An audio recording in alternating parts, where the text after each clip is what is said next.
Хабаровск, очередная поездка. 4 апреля. Давайте посмотрим температуру воздуха. 14 градусов и 1/10.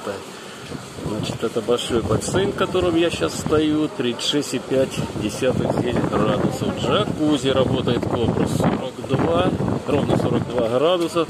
Там открытая территория, температура воды 27-34 градуса. Ставрополь город ветров. Ну вот какой парадокс. В Ставрополе ветра нет. Сюда вот приехали мы, ровно в 11 минут сюда приехали. Здесь ветер и даже, я вам скажу, как-то прохладненько. Ну, такие, видите, даже типа что-то небольших волн. Так, сюда две группы приехало, с Невномысска и Ставрополя. Поэтому здесь все, видите, пенсионеры. Ну, я сюда чудом попал. Ладно, друзья, удачи. В общем, отдыхаю культурно.